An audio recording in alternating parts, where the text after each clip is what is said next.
તમે આમ બાળકોને જો ઓબ્ઝર્વ કરો ને તો નાના બાળકનો ઈગો ભયંકર હોય રાઈટ. બાળકોનો ઈગો મોટાના ઈગો કરતાં વધારે હોય, કારણ કે આપણામાં એ સેન્સ આવી ગયો ક્યાં ઈગો રખાય ક્યાં ના રખાય, એમનામાં હજી એ સેન્સ ના હોય. મને એ સમજવું છે કે ખરેખર આઈડિયલી બાળક ક્યારે એ સેન્સમાં આવે છે કે જ્યારે એને એ સમજાય કે મને મારું હોલિસ્ટિક ડેવલપમેન્ટ કરવું છે, મને કંઈ આગળ વધવું છે. બાળકના બ્રેઇનની કોઈ લિમિટ છે જ નહીં. એઝ એ પેરેન્ટ આપણે એને લિમિટ કરી નાખીએ છીએ. તમારું બાળક છે ને એ તમારું બાળક નથી પણ દેશનું બાળક છે એવું જો તમે કાઉન્ટ કરશો તો તમારું એ ગ્રો સારું થશે. જી, નેચરલી બાળક નેગેટિવ નથી હોતું રાઈટ. ઘણી વખત આપણે એઝ એ સ્કૂલ કે એઝ એ પેરેન્ટ બાળકોને લેબલ કરી દેતા હોઈએ છીએ કે ભાઈ આને તો નથી ભણવું રાઈટ, આને તો તોફાન જ કરવા છે, આને તો ક્લાસ જ ડિસ્ટર્બ કરો છે. એવું નેચરલી નથી હોતું. એની પાછળનું કંઈક રીઝન ઓલવેઝ હોય છે. કોઈ એવું બાળક આ વિડીયો જોઈ રહ્યો છે તો એ આ બધી વસ્તુને કઈ રીતે લે?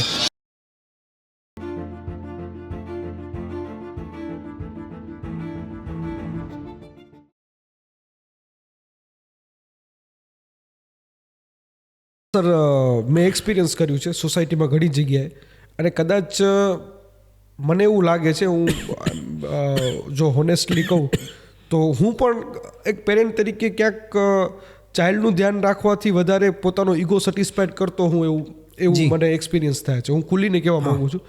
તો ધીસ ઇઝ સમથિંગ કે મને આજનું આ લર્નિંગ જેવું લાગે છે અત્યારના સમયમાં પર્ટિક્યુલરલી. અને જો ડેપ્થમાં સર આપણે વિચારીએ તો મને એવું લાગે છે કે ઘણા બધા પેરેન્ટ્સ એવું કરે છે કે આ જે કવર દે છે ને એ સારા પેરેન્ટ્સ બનવાનું છે, પણ ક્યાંક ઇન્ટરનલી પોતાનો ઈગો સેટિસ્ફાઈ કરવા માટે, અને ત્યાં જ ગેમ બગડે છે. મને એવું લાગે છે એ ગેમ બગડે કારણ કે અગેન સેન્ટરમાં ચાઇલ્ડ નથી, સેન્ટરમાં તમે આવી ગયા. જ્યારે તમે ચાઇલ્ડના બાને તમારો ઈગો સેટિસ્ફાઈ કરો છો ત્યારે એકચ્યુઅલી સેન્ટરમાં તમે જ છો, ચાઇલ્ડ નથી. Right sir. જો એકચ્યુઅલી ચાઇલ્ડ સેન્ટરમાં હોય તો તમારા ઈગોની કોઈ ત્યાં રિક્વાયરમેન્ટ નથી રાઈટ. એના ડેવલપમેન્ટ પૂરતી જ આપણે વાત કરીએ છીએ, આખા પેરેન્ટની લાઈફની વાત નથી કરતા. રાઈટ. આપણો જે કન્ટેક્ટ છે ખાલી ચાઇલ્ડના ડેવલપમેન્ટ પોઈન્ટ ઓફ વ્યૂથી છે. તો ચાઇલ્ડના ડેવલપમેન્ટ પોઈન્ટ ઓફ વ્યૂથી જ્યાં ચાઇલ્ડ સેન્ટરમાં છે ત્યાં તમારા ઈગોની વાત નથી. ત્યાં તમે એવું નહીં કે હું કહું છું એટલે તું આ કર.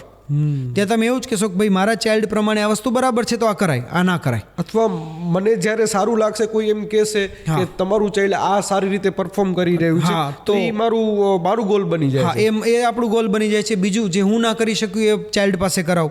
મને મ્યુઝિક શીખવું હતું પણ મને કોઈ ના શીખવા દીધું, મારું ચાઇલ્ડ મ્યુઝિક શીખે. રાઈટ. મારે સ્પોર્ટ્સ કરવું હતું ને મને ગ્રાઉન્ડ ના મળે, મને ફૂટબોલ રમવા ના મળે, તો મારું ચાઇલ્ડ ફૂટબોલ જ રમશે. હા, એમ નહીં રાઈટ. ચાઇલ્ડ ફૂટબોલ માટે એબલ છે તો એ 100% ફૂટબોલ રમે, પણ જો સ્વિમિંગ માટે ક્રિકેટ માટે એબલ છે તો એને ફૂટબોલ રમાડવું એ ખોટી વાત છે. તો પેરેન્ટલ એક્સપેક્ટેશન્સ પૂરું કરવાનું મીડિયમ ચાઇલ્ડ ના બને. બીજું શો ઓફનું મીડિયમ ચાઇલ્ડ ના બને, કારણ કે છેલ્લા 10-15 વર્ષમાં આપણે ત્યાં ફાઇનાન્શિયલ સિક્યોરિટી બહુ મોટી આવી રાઈટ. માણસો ઘણું સારું કમાયા, ઘણા સારા પૈસા આવ્યા, તો એના કારણે ક્યાંય ને ક્યાંય એવું લાગે છે કે આપણે ચાઇલ્ડની બધી જ એક્સપેક્ટેશન પૂરી કરીએ.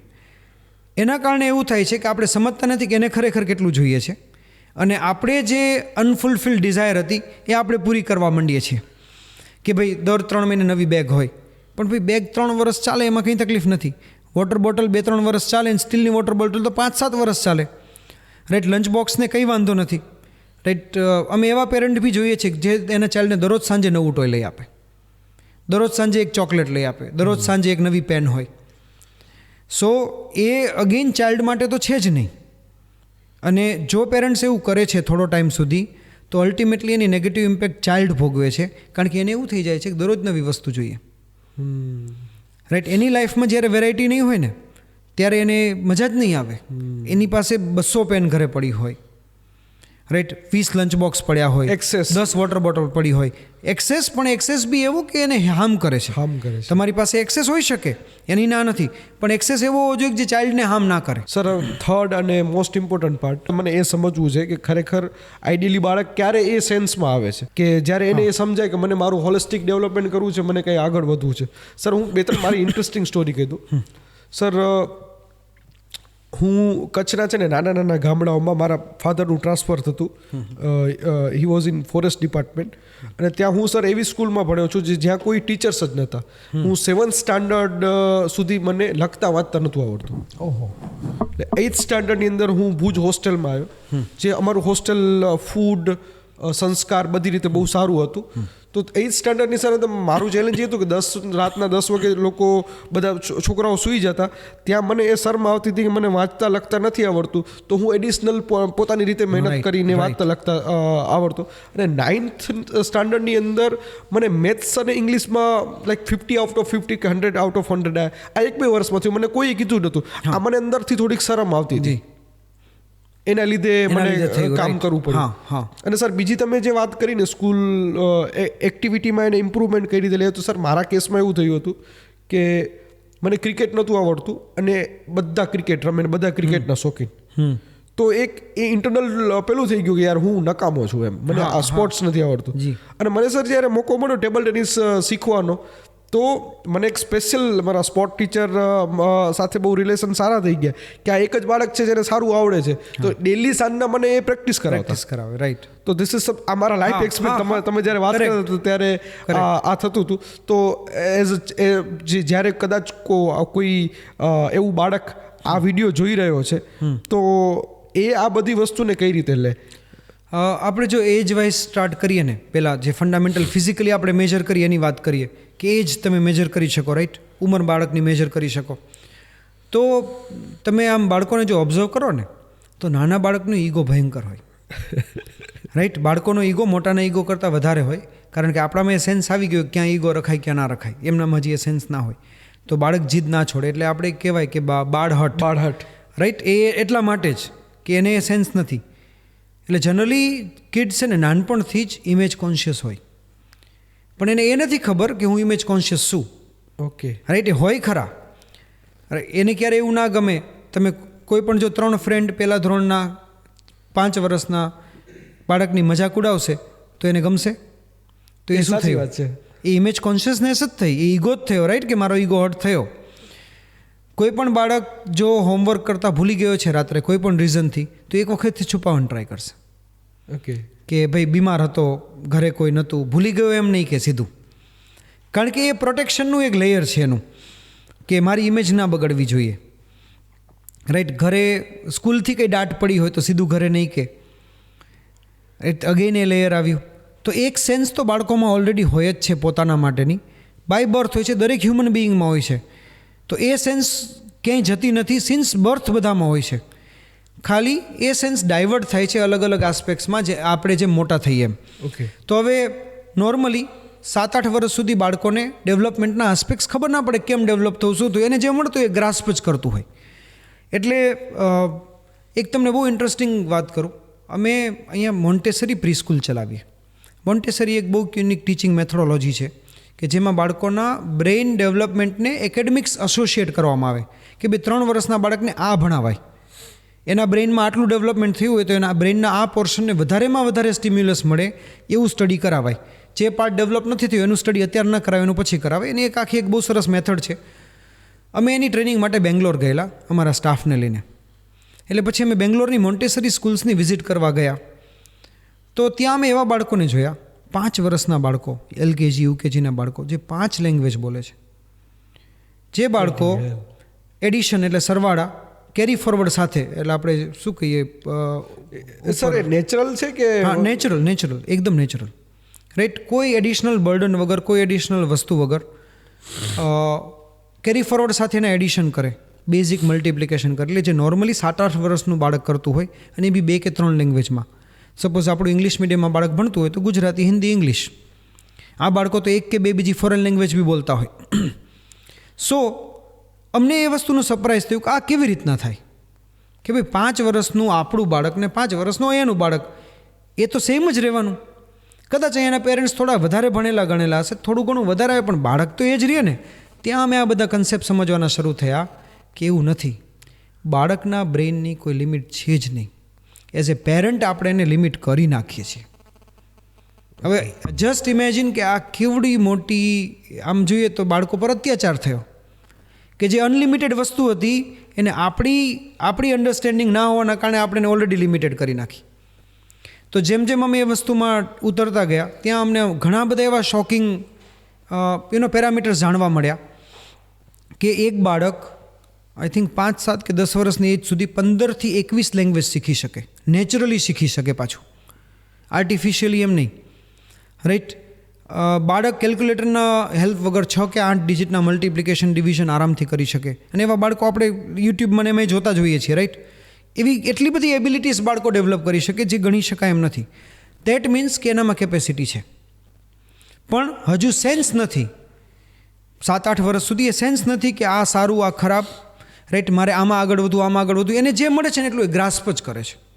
એટલે આપણે બાળકોને જેટલું આપીએ ને એટલું એ ગ્રાસ્પ કરી જ લેશે, ના જ નહીં પાડે. એ ખાલી જ નથી થતું ક્યારેય, એ ક્યારે ઓવરલોડ થતું જ નથી. મેં જે હાઉ બ્રેઇન વર્ક્સવાળો કોર્સ કરેલો, કોલંબિયા યુનિવર્સિટી છે ન્યુયોર્કની, ત્યાં તો એમાં એક બહુ ઇન્ટરેસ્ટિંગ વસ્તુ હતી કે બાળકોના સાયકોલોજીકલ ડેવલપમેન્ટનો સૌથી મોટો જે ફંડામેન્ટલ હોય તેમાં એક એવો છે, તમે એને જેટલી વસ્તુ સુધી એક્સપોઝ કરો ને એટલું વધારે સ્માર્ટ થાય. આપણે ઉલટું વિચારતો કે ભાઈ બાળકો નાના છે ને બહુ ઓછું એક્સપોઝ કરાય. આ ઉલટું છે કે તમે જેટલી મેક્સિમમ વસ્તુથી એક્સપોઝ કરશો એટલું વધારે એનું બ્રેઇન્સ ડેવલપ થશે. કારણ કે બ્રેઇનના જે ન્યુરોન છે એનો જેટલો યુઝ થાય ને એટલા એ નવા બને, એટલા મલ્ટીપ્લાય થાય. તો એક નેચરલ પહેલી વસ્તુનો આન્સર આપશે કે 5 વર્ષનું ગામડાનું બાળક, 5 વર્ષનું ટાયર 4 સિટીનું બાળક, 5 વર્ષનું એક જિલ્લાનું બાળક, 5 વર્ષનું મેટ્રો સિટીનું બાળક અને 5 વર્ષનું એક બહુ મોટા ન્યુયોર્ક, લંડન જેવા મેટ્રો સિટીનું બાળક, આ 5 જગ્યાના 5 વર્ષના બાળકમાં સ્માર્ટ કયું હશે? ડિફિકલ્ટ છે કેવું. નોર્મલી બધા સેમ ટાઈપના બાળકો, સેમ ટાઈપનું ફેમિલી, સેમ ટાઈપનું બેકગ્રાઉન્ડ. તો આમ નેચરલી સર એવું લાગે છે કે જેનું ચાઇલ્ડહુડ અઘરું છે કેવું મને એવું લાગે. લાઈક સે આપણે જો બધા ફેક્ટર સેમ ગણીએ ને કે ભાઈ parent same educated, same kind of money, right? અને એ બાળકો એક ગામડામાં હોય, એક જિલ્લામાં હોય. એવું લાગે છે કે મેટ્રો સિટીમાં એને ઇન્ફોર્મેશન એક્સેસ મળે તો એ વધારે. મેટ્રો સિટીના બાળકોને તમે નોર્મલી જનરલી વધારે સોર્ટેડ ને સ્માર્ટ જોશો. જનરલી પછી એક્સ્ટ્રીમ કોઈ પણ કેસમાં હોઈ શકે, એના ડિસએડવાન્ટેજીસ બી હશે. આપણે એક સિમ્પલ કન્ટેક્સની વાત કરીએ, રાઈટ? તો શું કામ? અગેન એ જ ફંડામેન્ટલ, એ બાળક નાનપણમાં એટલી બધી વસ્તુઓથી એક્સપોઝ થાય છે બ્રેઇનનો યુઝ વધારે, જેથી એના બ્રેઇનનો યુઝ વધારે થાય છે, નવા ઓપ્શન્સ મળે છે. જો એ બાળક મેટ્રો સિટીને એકચ્યુઅલી એક્સપ્લોર કરે છે, જો એના ઘરમાં રહેતો હોય તો એ કંઈ નથી થવાનું, બરાબર, રાઈટ? વર્સિસ જે એક વિલેજનું બાળક છે એનું એક્સપોઝર લિમિટેડ છે કે ભાઈ આ 3 કિલોમીટરનો એરિયા, આ 20 વસ્તુઓ, પ્લેટફોર્મ કે, રાઈટ? એટલે એનું બેઝિક એક્સપોઝર લિમિટેડ થઈ ગયું. તો એના બ્રેઇન માટે નવા ન્યુરોન્સ બનવાનું, નવો સ્ટિમ્યુલસ મળતા નથી. સો આ ફંડામેન્ટલી બ્રેઇન ડેવલપમેન્ટનો પ્રોસેસ છે જે દરેક બાળકોમાં થતી હોય છે. આ પ્રોસેસમાં અમે એવું સમજ્યા, એટલે અમે બાળકોને મેક્સિમમ એક્સપોઝ કરી અલગ અલગ વસ્તુઓથી. જ્યારે એક્સપોઝ થાય એટલે 5, 7, 8 વર્ષનું બાળક થાય, 7-8 વર્ષ પછી એને રિયલાઇઝ થવા માંડે કે મને આ ગમે છે ને આ નથી ગમતું. હજી એ ક્લિયર નથી હોતું, પણ એને આઈડિયા આવવા માંડે કે ભાઈ મને સ્પોર્ટ્સમાં આ ગમે છે, જમવામાં આ ગમે છે, કપડામાં આવું ગમે છે, રાઈટ? પણ હજી તમે ચોઇસને પેરેન્ટ્સ ઇન્ફ્લુઅન્સ કરી શકે, ફ્રેન્ડ્સ ઇન્ફ્લુઅન્સ કરી શકે. 10-11 વર્ષે પહોંચે ત્યારે એ સ્ટેજ વધારે ક્લિયર થતું જાય. પછી એડોલસન્સમાં એ વધારે ક્લિયર થાય અને મેચ્યોરિટીમાં એ ક્લિયર થઈ જાય, જેમાં આપણને એડલ્ટને ક્લિયર થઈ જાય છે. સો 7 વર્ષથી 10-11 વર્ષ સુધીની જે ડ્યુરેશન છે, ડિપેન્ડ્સ ઓન એ બાળક ક્યાં રહે છે, ક્યાં મોટું થાય છે, ઘરનું બેકગ્રાઉન્ડ શું છે. એ બાળક પોતાના ડેવલપમેન્ટ માટે સેલ્ફ કોન્શિયસ થઈ શકે. ત્યાંથી એ જર્ની સ્ટાર્ટ થાય. જ્યારે બાળક સમજવા માંડે કે મારા પેરેન્ટ્સ મારા માટે શું કરવા માગે છે, એમાંથી મને શું ગમે છે, મને શું નથી ગમતું, મારે શું કરવું, શું ના કરવું, એ આર્ગ્યુ કરે સામે. ના ગમતું હોય તો ગમતું હોય તો હેપી થઈને કરે. જ્યારે તમારું બાળક તમારી સાથે આ ટાઈપનું ડાયલોગ કરવા માંડે ત્યારે તમારે સમજવું કે એની એ સેન્સ ડેવલપ થઈ ગઈ છે, એમાં વિચારવા માંડ્યું છે. આટલું જ સિમ્પલ વિચારવું, કારણ કે બીજા પેરામીટર્સ પેરેન્ટ્સ માટે ઘરે વિચારવા પોસિબલ નથી. પણ તમે કંઈ કહો અને બાળક સીધું એક્સેપ્ટ કરી લેવાની જગ્યાએ 2 ક્વેશ્ચન પૂછે કે આ કેમ, અથવા તો એવું કંઈ ટ્રાય કરે કે એને નથી ગમતું તો સ્કીપ કરે અને ગમતી વસ્તુ સામેથી આવીને કરી લે, ત્યારે સમજવું કે કોન્શિયસ થઈ ગયું છે, પોતાના ડેવલપમેન્ટ માટે સમજવા માંડ્યું છે, પોતાની લાઇકિંગ ડેવલપ થઈ ગઈ છે, એને ખબર છે કે મને આ ગમે છે, આ નથી ગમતું, આ સારું છે, આ ખરાબ છે. સો આ ફંડામેન્ટલ સાવ બેઝિક પેરામીટર આવું હોઈ શકે કે તમે બાળકને આટલું ઓબ્ઝર્વ કરો એટલે તમને આઈડિયા આવે કે આમ છે ને આ બાળક હવે રેડી છે પોતાના ડેવલપમેન્ટ માટે. તો હવે ક્વેશ્ચન્સ જે આવે એ અગેન આગલા 2 પેરામીટર કે સ્કૂલ અને પેરેન્ટ્સ. તો બાળકને જેવી સ્કૂલ મળી હશે, સ્કૂલમાં એને જેટલી વસ્તુઓનો એક્સપોઝર મળશે એટલું એ ડેવલપમેન્ટ માટે વધારે કોન્શિયસ થશે.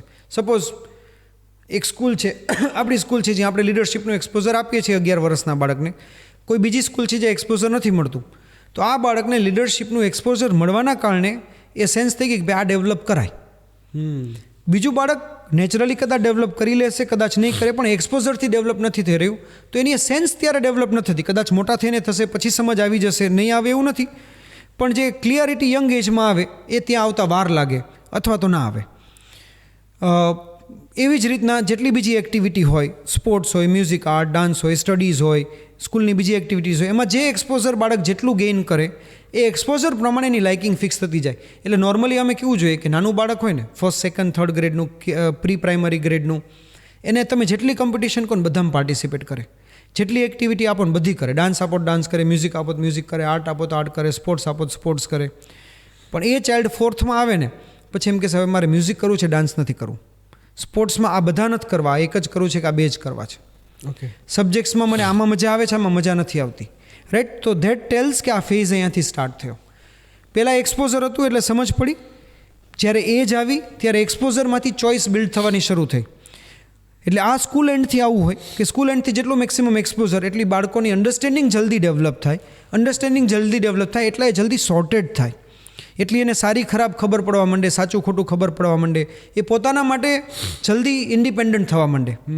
હવે પેરેન્ટલ સાઇડ પર, હવે જો પેરેન્ટ સ્કૂલની વસ્તુઓ સાથે કમ્યુનિકેશનમાં હોય અથવા પોતે ખુદ સોર્ટેડ હોય, એક સારા એજ્યુકેટેડ ફેમિલી બેકગ્રાઉન્ડ અથવા તો એ કોન્શિયસ પેરેન્ટ હોય, એજ્યુકેટેડ કે અનએજ્યુકેટેડ, કે જે પોતે સોર્ટેડ છે કે બાળક મારું ચાઇલ્ડ આવું છે ને આ ગમે છે, આ નથી ગમતું, અથવા તો એનું કમ્યુનિકેશન જો ઘરે થાય છે, તો એ કેસમાં એ બાળક જલ્દી એ વસ્તુને ગ્રાસ્પ કરે છે.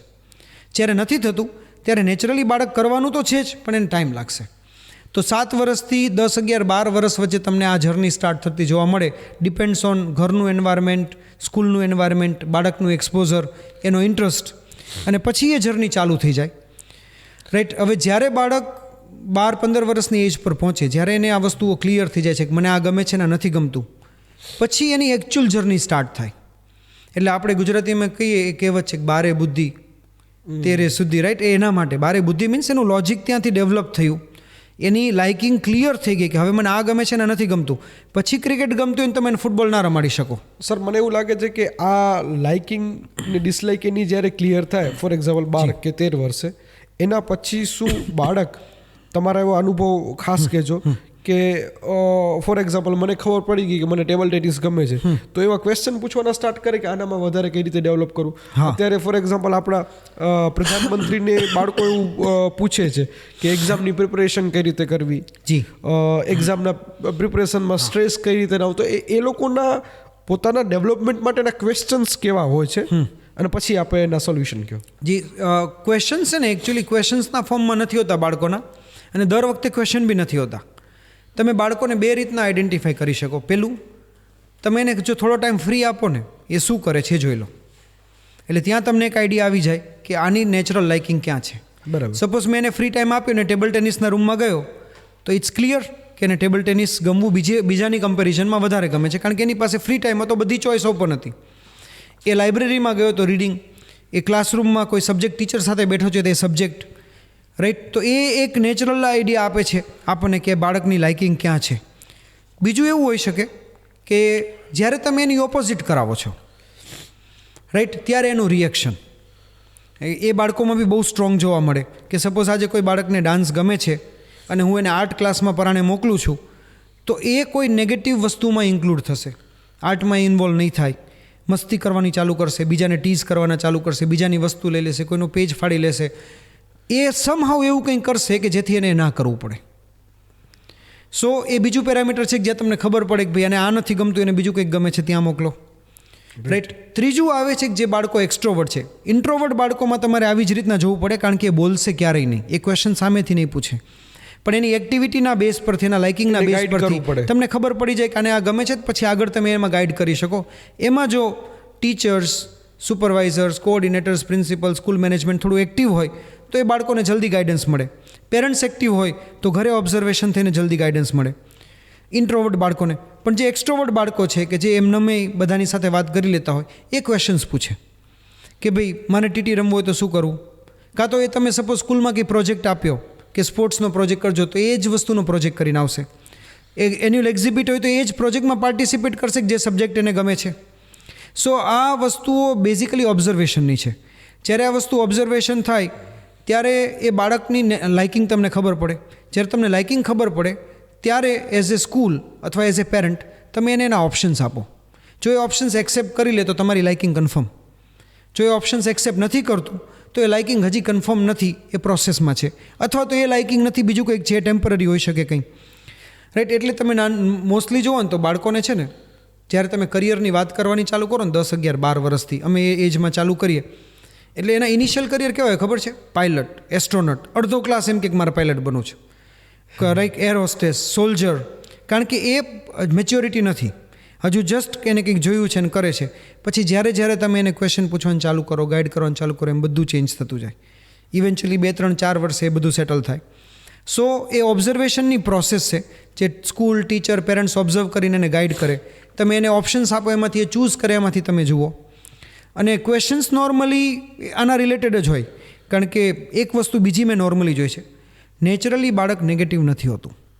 રાઈટ. ઘણી વખત આપણે એઝ એ સ્કૂલ કે એઝ એ પેરેન્ટ બાળકોને લેબલ કરી દેતા હોઈએ છીએ કે ભાઈ આને તો નથી ભણવું, રાઈટ, આને તો તોફાન જ કરવા છે, આને તો ક્લાસ જ ડિસ્ટર્બ કરો છે. એવું નેચરલી નથી હોતું. એની પાછળનું કંઈક રીઝન ઓલવેઝ હોય છે, પણ એ રીઝન આપણે આઈડેન્ટિફાઈ નથી કરી શકતા.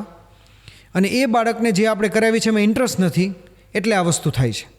આજે મને મેથ્સના ક્લાસમાં નથી મજા આવતી તો હું ટીચરની સામે થઈ નથી શકતો, મારે ક્લાસમાં બેસવું કમ્પલસરી છે, એટલે હું શું કરીશ? બાજુવાળાનું પેજ ફાડીશ, કોઈને બાજુમાં પેન મારીશ, કોઈની મસ્તી કરીશ, રાઈટ, કાંઈ એવી કમેન્ટ પાસ કરીશ. પણ જ્યારે તમે એના રીઝન આઈડેન્ટિફાઈ કરો, હવે એ જ ચાઇલ્ડ જ્યારે એને એસએસ ગમતું તો એસએસના ક્લાસમાં શાંતિથી ભણે છે. ત્યારે નથી પેન યાદ આવતી, નથી મસ્તી યાદ આવતી, નથી કમેન્ટિંગ યાદ આવતી. સો એ ઓબ્ઝર્વેશનની પ્રોસેસ છે.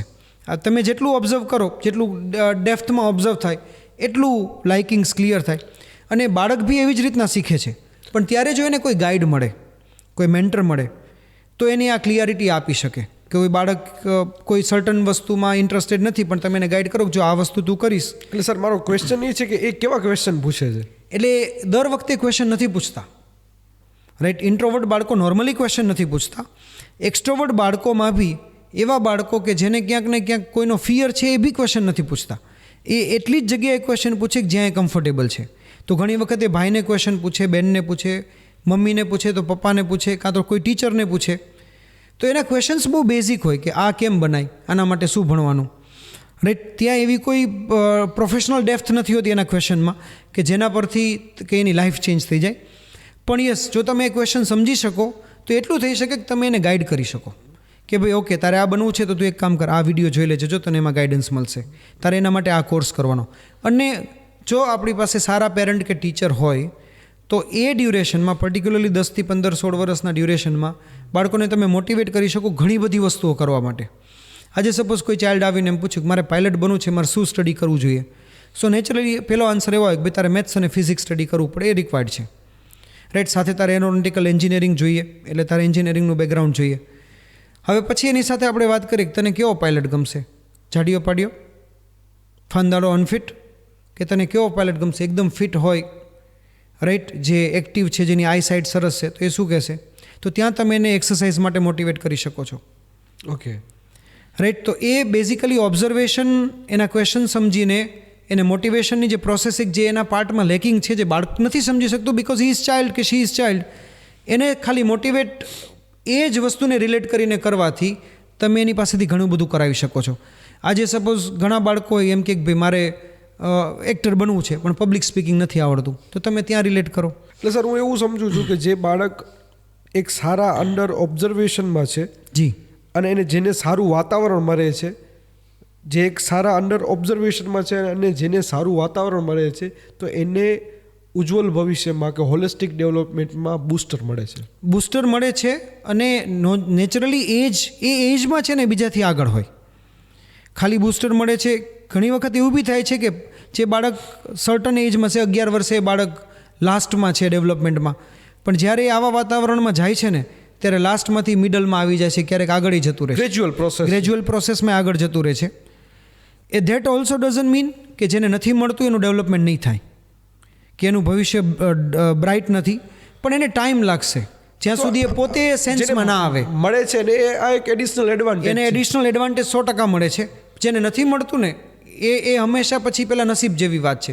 જો એ બાળક પોતે સિન્સિયર મેચ્યોર થઈ ગયું તો જરૂર કરશે, ના થયું તો પછી ક્યાંક ને ક્યાંક એ લેક કરશે. સર કોઈ રિયલ ઇમ્પેક્ટના એક્ઝામ્પલ શેર કરી શકો જેણે કરિયર પોતાનું સારી રીતે બિલ્ડ કર્યું હોય અથવા સ્કૂલ પાસ આઉટ હોય અને પોતાનું કરિયર સારું બનાવ્યું હોય? એકચ્યુઅલી એવા તો ઘણા બધા એક્ઝામ્પલ હશે. જો આપણે અલગ અલગ આસ્પેક્ટ્સમાં વાત કરીએ, એકેડેમિક્સમાં વાત કરીએ તો એકેડેમિક્સમાં તો એવા ઘણા એક્ઝામ્પલ હોય કે બાળક 6th 7th 8th સુધી એવરેજ સ્કોર કરતું હોય, એને કોઈ ટીચરનું મોટિવેશન થોડું લાગી જાય અથવા એને એમ થઈ જાય ક્યાંક ઈગો હર્ટ થઈ જાય, ક્યાંક એવું થઈ જાય કે ભાઈ મારે હવે તો સ્ટડી કરવું જ છે, કાં તો ઘરમાં એવો કોઈ ઇન્સિડન્સ બને. એક પર્ટિક્યુલર છે એક્ઝામ્પલ, અમારે એક લાસ્ટ યર જ એક ચાઇલ્ડ હતો જેના ઘરમાં એક બહુ જ સેડ ઇન્સિડન્સ બન્યો અને એવી પરિસ્થિતિ થઈ ગઈ કે એ બાળકને ટ્યુશન કરવું પડે, રાઈટ, જસ્ટ સર્વાઈવ કરવા માટે, ફૂડ માટે. એટલે અમારા ધ્યાનમાં આવ્યું અને વી ટોલ્ડ હિમ કે તું ટ્યુશન નહીં કરતું, 2 વર્ષ ભણ, તારે જે જોઈએ અમે સપ્લાય કરશું. એટલે એ વાત થઈ, એ અમારા તરફથી બધું જે જોઈતું હતું એને બધું મળી ગયું. અને એ બાળક જે 10th સુધી કે 9th સુધી 50-55% ચાઇલ્ડ હતું, એ અચાનક 94-95 લાવ્યો. જસ્ટ બિકોઝ એવો ઇન્સિડન્સ થયો જે એને શોક લાગ્યો. લાઈફમાં સિરિયસનેસ વધારે. એટલે આવા ઇન્સિડન્સીસ મેટર કરતા હોય છે. બીજું એવું બી મેટર કરે કે જ્યારે ફ્રેન્ડ્સની મસ્તીમાં કોઈ વસ્તુ ઈગો પર આવી ગઈ, રાઈટ, તો બી ઘણા બાળકોના ડાયરેક્શન ચેન્જ થઈ જતા હોય. મોટાભાગના ટાઈમે જે ચેન્જીસ અમે જોઈએ ને એમાં ટીચર્સનો અને પેરેન્ટ્સનો રોલ મેજર હોય છે. ક્યારેક તો નહીં પણ ઘણી બધી વખત અમે એવું જોઈએ છીએ કે બાળકને સર્ટન સબ્જેક્ટ નથી ગમતો અને નેક્સ્ટ યર એના ટીચર ચેન્જ થયા અને એ ટીચર સાથે બાળકનું ટ્યુનિંગ સમાવ બેસી ગયું તો એ સબ્જેક્ટ એનો ફેવરેટ થઈ જાય છે. ઓકે, રાઈટ, આવું તો રેગ્યુલરલી જોઈએ છીએ અમે કે એવું નથી કે પાછું એ ટીચરનું ટ્યુનિંગ બધા ચાઇલ્ડ સાથે બેસે છે. એ ક્લાસમાં એવા બી બાળકો છે જે એજ લેવલ પર છે, ફ્રીક્વન્સી, યસ, એ ટીચર અને સ્ટુડન્ટની ફ્રીક્વન્સી સેટ થઈ ગઈ અથવા તો કોઈ એવો ફ્રેન્ડ મળી ગયો, રાઈટ. પેરેન્ટના કેસમાં આવું ઓછું થાય છે કારણ કે પેરેન્ટ્સને બાળકનું કમ્યુનિકેશન ડેઇલી ચાલુ હોય એટલે બાળકને ત્યાં કંઈ આમ એબ્રપ્ટ ના લાગે કે મારા પેરેન્ટે મને આમ કહી દીધું અથવા તો આમ થઈ ગયું.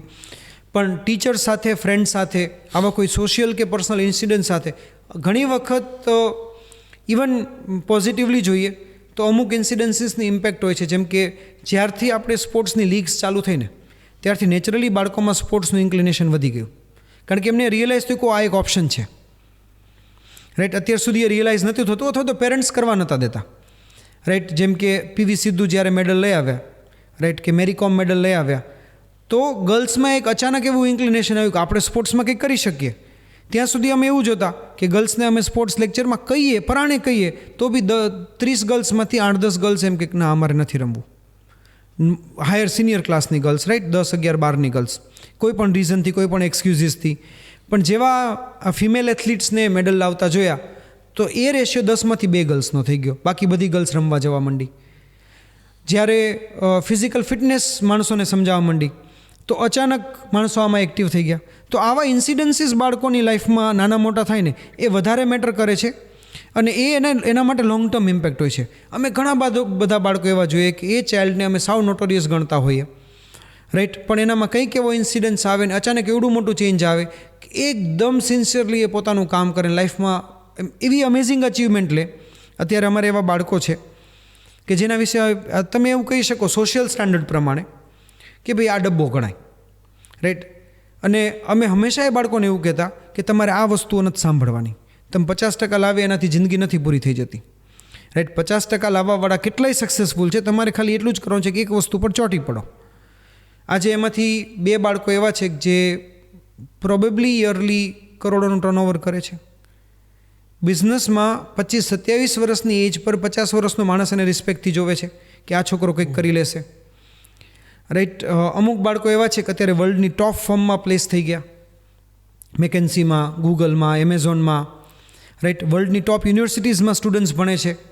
હવે મોરબીના બાળકને આજથી 10 પ્રાઉડ મોમેન્ટ છે, બહુ સખત. અમે અત્યારે એકચ્યુઅલી એના પર વર્ક કરી રહ્યા છીએ અને અમે એને ડિટેલ્સ રિલીઝ કરીશું અમારા સોશિયલ મીડિયા પર. આજથી 10 વર્ષ પહેલાં તમે મોરબીમાં કોઈને એમ કહો ને કે આઉટ ઓફ ઇન્ડિયા ભણવા જવાય એટલે માણસો હશે, એવું કંઈ થોડું છોકરાઓને થોડા બહાર મોકલાય, રાઈટ. આ ટાઈપના રિએક્શન્સ અમને રૂટીનમાં મળતા. અમે એ રિએક્શન્સને સિરિયસલી ના લીધા અને અમે બાળકો પર કામ કરવાનું શરૂ કર્યું કારણ કે આઈ અન્ડરસ્ટુડ ફ્રોમ માય એક્સપિરિયન્સ કે ભાઈ ફોરેન સ્ટડીઝનું જે એક્સપોઝર છે ને એ એટલું બધું ઇમ્પોર્ટન્ટ છે કે જે તમારી લાઈફ ચેન્જ કરી શકે. મારી પોતાની થઈ એવી કેટલાયની થઈ હશે, રાઈટ? સો અમારો એફર્ટ એ હતો કે અમે બાળકોને એક્સપોઝર આપીએ. એટલે અમે પહેલાં ચાલુ કર્યું કે તમે પહેલાં સ્ટેટની ટોપ યુનિવર્સિટીમાં જાઓ, રાઈટ? એન્જિનિયરિંગમાં જાઓ છો તો ટોપમાં જાઓ, મેડિકલમાં જાઓ છો ટોપમાં જાઓ, કોમર્સમાં જાઓ છો તો ટોપમાં જાઓ. લોકલ એન્જિનિયરિંગ, લોકલ કોલેજમાં કોમર્સ કરો એમ નહીં. ત્યાંથી અમે એને ગાઈડ કરવાના શરૂ કર્યા. પછી નેશનની ટોપમાં વાત કરી અને અત્યારે અમારા બાળકો લગભગ 38 બાળકો વર્લ્ડની ટોપ યુનિવર્સિટીઝમાં સ્ટડીઝ કરી રહ્યા છે. એ રીઝન એટલું જ કે એને ખાલી એક્સપોઝર મળ્યું ને એને ગાઈડન્સ મળ્યું. હવે એ બાળકોમાંથી એવા બાળકો છે કે જે પ્લેસમેન્ટ લઈ ચૂક્યા છે એમેઝોનમાં, મેકેન્સીમાં, ગૂગલમાં, ફેસબુકમાં. હવે એ ચાઇલ્ડ જ્યારે સ્કૂલ ઘરે પાછો આવે છે ને ત્યારે આવીને એને પહેલાં એ યાદ આવે છે કે આ મારી સ્કૂલને અહીંયાથી મને આ ગાઈડન્સ મળ્યું હતું, રાઈટ? એ કિડ્સને જ્યારે અમે પ્લેસ થયેલા જોઈએ છે કે જેને 12, 15, 20, 25 લાખના અમુકને કરોડોમાં પેકેજ મળ્યા છે. અને અમે સ્કૂલ સાથે થોડું ઇમોશનલ કનેક્શન પણ ઇમોશનલ કનેક્શન હોય અને પ્લસ આ એવી વસ્તુ હતી જેને બહાર નથી મળતી, રાઈટ? જેના માટે સોશિયલ સ્ટિગ્મા હતો કે ભાઈ આવું બધું ના હોય. એમાં એ બાળકે અને અમે પેરેન્ટ્સ સાથે ફાઇટ કર્યું, પેરેન્ટ્સને અગ્રી કરાવે, બાળકો ગયા, એને મહેનત કરીને એક્ઝામ પાસ કરી, રાઈટ? ફાઇનાન્શિયલ ઓબ્સ્ટેકલ્સ ઓવરકમ કર્યા અને ગયા ને આજે પેરેન્ટ્સ એને સક્સેસફુલ જોવે છે. તો એ ટ્રેન્ડ જ્યાં અમારે એક બાળકને મોકલવા માટે પેરેન્ટ્સને 2 વર્ષ માટે સમજાવવા પડતા, ત્યાં આજે સામેથી 40-50 પેરેન્ટ અમારી પાસે આવવા માંડ્યા કે હવે 12મા પછી આઉટ ઓફ ઇન્ડિયા ક્યાં જવાય. સો અગેન આવી વસ્તુઓ ક્લિક કરે છે કિડ્સને. કોઈ સિમ્પલ ક્વેશ્ચન દર વખતે ક્લિક કરે એવું જરૂર નથી, કોઈ પર્ટિક્યુલર ક્વેશ્ચન આવે એવું જરૂરી નથી. પણ તમે બાળકને ઓબ્ઝર્વ કરો અને એના ફ્યુચર માટે તમે એને રિક્વાયર્ડ ગાઈડન્સ આપો તો 10માંથી 2 બાળકોને ક્લિક કરી લેશે. બીજું ગાઈડન્સ આપો તો બીજા 2ને કરશે, ત્રીજું બીજા 2ને કરશે. અલ્ટિમેટલી તમે એને વેરાયટીઝ ઓફ ઓપ્શન્સ આપતા રહો, તેમાંથી કંઈક ને કંઈક બાળકોને ક્લિક થઈ જાય છે. એટલે અમે હંમેશા કહીએ છીએ કે બાળક નેગેટિવ હોતું નથી, એને ખાલી કંઈક અલગ કરવું હોય છે જે આપણે સમજી નથી શકતા અથવા આપી નથી શકતા. જ્યારે તમે એને બધું આપી દો ને ત્યારે એમાંથી એક વસ્તુ પકડી લેશે. અને એ રીઝન છે કે અમે સ્કૂલમાં બધું આપીએ છીએ. અમે ક્યારેય એવું કમ્યુનિકેટ નથી કર્યું. ઇવન મેં અત્યારે તમને કહ્યું કે આપણે એકેડેમિક્સને બીજું અલગ એમ વાત જ ના કરી. એ જ પ્રોબ્લેમ છે. જ્યારે તમે એને હોલ ગણીને ચાઇલ્ડ સેન્ટ્રિક બનાવી દો કે ભાઈ આ એક હ્યુમન ડેવલપમેન્ટ માટે આ બધું રિક્વાયર્ડ છે. હવે એમાંથી આ હ્યુમન શું લેશે, આ હ્યુમન શું લેશે, આ હ્યુમન શું લેશે, જેને જે નેચર હશે એ લેશે. નેચર છે એ 100% લે, બાકી બધું 50-60% સુધી પહોંચે એટલે વી આર ગુડ. સો આ એક એવી પ્રોસેસ છે જેમાં કન્ટિન્યુઅસ કમ્યુનિકેશન, પેરેન્ટ્સનું, સ્કૂલનું, એનું મોટિવેશન, ક્યાં કેવો પોઈન્ટ કેચ થઈ જાય ને એ પોઈન્ટ પર તમે એને ગાઈડ કરી દો અને એની લાઈફ બની જાય. And that's how it always works. Sir તમે જ્યારે આ વાત કરો છો ને હોલિસ્ટિક ડેવલપમેન્ટની અને બધું એક છે, ત્યારે સર મને એવું વિઝ્યુઅલ ઇમેજમાં આવે છે કે પેરેન્ટ્સ છે કે સ્કૂલ છે કે બાળક પોતે છે, એના કરિયરને જો એક નાનું છોડ ગણે તો એને રૂટીનમાં એને પાણી આપવાનું છે, એને ખાતર આપવાનું છે, એને એ ક્લાઇમેટ ઊભું કરવા, મતલબ એ વાતાવરણ ઊભું કરવા માટે પ્રયત્ન કરવાનો છે. Right, absolutely. અને એ પછી એના પ્રમાણે નેચરલી ગ્રોથ થઈ જ જશે, કારણ કે એને તો ગ્રો થવું જ છે. અગેન કોઈને જિંદગીમાં ફેલિયર નથી થવું, કોઈને જિંદગીમાં પાછળ નથી રહેવું. ખાલી એના પર્સન્ટેજ વધારે ઓછા હોઈ શકે, લાઇકિંગ અલગ હોઈ શકે, બાકી ગ્રો તો બધા થવું હોઈ શકે. યસ. એક પર્ટિક્યુલર એક્ઝામ્પલ શેર કરું. અમારે ત્યાં 2 વર્ષ પહેલાં એક ગર્લ હતી, સ્કોલર ગર્લ, ફેમિલી બહુ જ ખરાબ ફાઇનાન્શિયલ પરિસ્થિતિમાં. એટલી ખરાબ ફાઇનાન્શિયલ પરિસ્થિતિમાં કે ફાધર રિટેલ સોપારીનું કામ કરે. હવે એની ડોટર ઇંગ્લિશ મીડિયમમાં ભણે, 2 ડોટર પાછી ઇંગ્લિશ મીડિયમમાં ભણે, એના માટે પોસિબલ જ નહોતું. એટલે એ છોકરી હંમેશા ડિપ્રેશનમાં રહેતી. સ્કોલર એટલે વી કેમ ટુ નો, એટલે વી યુઝ ટુ ગાઈડ હિમ. પણ એ છોકરી બી બહુ જ સિન્સિયર, હોશિયાર, એ પોતાની રીતના બી એટલી મહેનત કરે. And C scored good in 10th standard, 90+. એટલે નાવ હવે આ કન્ટેક્સ તમે વિચારો કે એક આટલું પુઅર ફેમિલી, એની ગર્લ 10thમાં 90 સ્કોર કરે છે અને 2 દીકરીઓ જ છે. તો એ ફાધર શું વિચારે, નોર્મલી શું બનાવવું જોઈએ કે આપણે એને ડૉક્ટર બનાવી દઈએ જેથી આખું ફેમિલી સેટ થઈ જાય, રાઈટ? કે એન્જિનિયરમાં બી ટાઈમ લાગે, ડૉક્ટરમાં તો ગવર્મેન્ટ જોબ મળી જાય છે અને ડૉક્ટર તો હંમેશા સેટલ હોય, રાઈટ? એ ગર્લને સમહાવ મેડિકલ બહુ ગમતું નહીં, પણ ફાધરની ઇન્ક્લિનેશન ને ઘરની પરિસ્થિતિ, એટલે સિન્સિયર છોકરાઓ એટલે એવું વિચારે કે ભાઈ આપણું ગમતું ના ગમતું બહુ ઇમ્પોર્ટન્ટ નથી, આપણે જે કરવું જોઈએ એ કરવું જોઈએ. એ છોકરી સાયન્સ ક્લાસમાં બેઠી અને એનું સાયકોમેટ્રિક એનાલિસિસ થયેલું અને ટીચર્સ રિયલાઇઝડ કે આ છોકરી સાયન્સમાં સ્કોર નહીં કરી શકે, ઉલટાનું બધું બગડશે. એના ફાધરને અમે 2 મહિના સમજાવ્યા. એ છોકરીને અમે આર્ટ્સમાં લીધી કારણ કે એનું નેચરલ ઇન્ક્લિનેશન આર્ટ્સ માટે, લેંગ્વેજ માટે એટલું બધું, પણ હવે આ સિચ્યુએશનમાં પેરેન્ટ્સને સમજાવું ને એ બી એટલું અમારા માટે ડિફિકલ્ટ, કારણ કે અમને ખબર છે કે પ્રેક્ટિકલી એના પેરેન્ટ્સ સાચા છે, પણ બાળકને જો હું કન્સિડર કરું છું તો એ પેરેન્ટ ખોટા છે. સોશિયલ આસ્પેક્ટથી એના પેરેન્ટ્સ સાચા છે, સોસાયટી પ્રમાણે સાચા છે, પણ એ ચાઇલ્ડ પ્રમાણે ખોટા છે. જો પેરેન્ટ્સની સોસાયટીની આપણે ચિંતા કરશું તો આ ચાઇલ્ડનું ફ્યુચર બગડી જશે. સો 2-2.5 મહિનાની મહેનત પછી એ છોકરીને આર્ટ્સમાં લીધી. અમે આર્ટ્સમાં લઈને એને સ્ટેટ ટોપર બનાવી. રાઈટ. એ અત્યારે યુપીએસસીની પ્રિપેરેશન કરે છે પોતે પોતાની, અને વી હોપ કે યુપીએસસી ક્લિયર કરી લે, એટલી એબલ છે કે કરી જ લેશે. પણ આ ઇન્સિડન્સીસ ટેલ્સ કે એક સિમ્પલ કમ્યુનિકેશન, કે ક્યારેક આપણી જીદ કે આ ખોટું છે આને સ્ટોપ કરવું, કે ક્યારેક પેરેન્ટ્સની જીદ, રાઈટ, પોઝિટિવ જીદ જે બાળક માટે છે એ લાઈફ બનાવી દે છે. સાથે એ બાળકની અન્ડરસ્ટેન્ડિંગ, એ સ્ટુડન્ટની હેલ્પ, એનો સપોર્ટ, જો એને સપોર્ટ ના કર્યો તો આમાંથી કંઈ ના થાત, રાઈટ. પણ એનો સપોર્ટ પ્રાઇમરી હતો, એના પછી આ બધા ફેક્ટર્સ વર્ક કર્યા. તો એ જે ડેવલપમેન્ટનો ફેઝ હતો ને એ ફેઝમાં એને ક્યાં ક્લિક થઈ ગયું. અને આ ક્લિક થઈ ગયું, કાલે ઉઠીને જો અમે એને ક્લાસ 1 ઓફિસર તરીકે જોઈશું તો આખી જિંદગી પ્રાઉડ ફીલ કરીશું કે ભાઈ આ તો એક લાઈફ ટાઈમ અચીવમેન્ટ થઈ ગઈ. આ વસ્તુ કોઈ વસ્તુથી તમે આ અચીવ ના કરી શકો. Right sir. એના પેરેન્ટ્સ બી એ પ્રાઉડ ફીલ કરશે. જો કદાચ નહીં થાય તો ગિલ્ટી બી ફીલ થશે કે આના કરતાં ડૉક્ટર બની ગયો તો સારું હતું, એની ફેમિલી તો સેટ થઈ ગયું હતું. પણ અત્યારે એ છોકરી ખુશ છે, જે અમારા માટે મેટર કરે છે. અને સર મને એવું લાગે છે કે કદાચ એ ક્લાસ 1 ઓફિસર ન બની તો સ્ટેટ ટોપર છે એવું કાંઈક તો કરશે જ કે જેનાથી જે નેસેસિટી છે એ પૂરી થઈ જાય. એ 100% પૂરી કરી લેશે. આ તો એક જસ્ટ એક વાત છે કે કે આવા કિડ્સ પાસે બધાની એક એક્સપેક્ટેશન્સ હોય. એ થાય તો સારું છે, ના થાય તો એના માટે કંઈ એવું પ્રેશર ના હોય.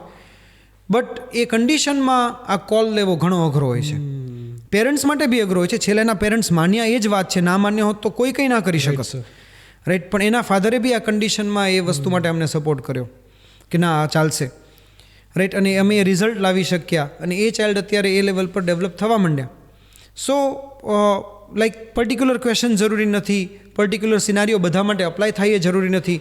અલ્ટિમેટલી જે આપણે ઇનિશિયલ ડિસ્કશન કર્યું ને કે તમારા ચાઇલ્ડને ઓબ્ઝર્વ કરો, એના માટે જે નેસેસરી છે એ આપો. બધી વસ્તુમાં ચાઇલ્ડ ડેવલપ થશે એવું જરૂરી નથી, પણ એની પ્રાયોરિટીઝ નક્કી કરીને એનો ટાઈમ સ્પેસિફાઈ કરો. એમાંથી જે પ્રાયોરિટીઝ જ્યાં થઈ શકે છે ત્યાં એને ડેવલપમેન્ટ આપો. જેમ તમે કહ્યું કે ભાઈ જેમાં 35 જરૂરી છે એમાં 35 સુધી પહોંચી જાઓ, જે ગમે છે એમાં 100 પર પહોંચો, રાઈટ. જ્યારે એ થઈ જાય છે ત્યારે અલ્ટિમેટલી બાળકોનું ફ્યુચર સારું બની જ જાય છે. ફાઇનલ મંત્ર સર ઉજ્જવલ ભવિષ્યનું, અથવા વન લાઇનર ફિલોસોફી કોઈ? વન લાઇનર ફિલોસોફી એ છે કે એવરી ચાઇલ્ડને ઇન્ડિવિજ્યુઅલી ટ્રીટ કરવાનું છે, રાઈટ. એઝ એ સ્કૂલ અમારે એને ઇન્ડિવિજ્યુઅલી ટ્રીટ કરવાના છે. અમારી સિસ્ટમમાં એ મેક શ્યોર કરવાનું છે કે એની ઇન્ડિવિજ્યુઅલિટી ક્યાંય કોમ્પ્રોમાઇઝ ના થાય, એને જોઈતા એટલા ઓપ્શન્સ મળી શકે. એઝ એ પેરેન્ટ વન લાઇનરમાં એટલું જ છે કે તમારું ચાઇલ્ડ એક ઇન્ડિવિજ્યુઅલ છે. એ તમે બી નથી, એ તમારું બીજું ચાઇલ્ડ બી નથી, એ તમારા ફાધર બી નથી, મધર બી નથી. એને ઇન્ડિવિજ્યુઅલ રહેવા દઈને એનું ડેવલપમેન્ટ માટે તમે જે કરી શકો છો એ કરો. એને આઈ થિંક દેટ્સ ઓલ. એને આપણે જેટલું સિમ્પલ રાખીશું ને એટલું ઇફેક્ટિવ થશે. એને જેટલું કોમ્પ્લિકેટેડ કરીએ છીએ ને એટલું વધારે ડિફિકલ્ટ થાય છે. એક સર તત્વજ્ઞાનીની મને વાત યાદ આવે છે. એ એવું કહે છે કે જ્યારે તમારું બાળક છે ને એ તમારું બાળક નથી પણ દેશનું બાળક છે એવું જો તમે કાઉન્ટ કરશો તો તમારું પરસેપ્શન એ ગ્રો સારું થશે. જી, thank you sir. Sure. Thank you very much Yogesh.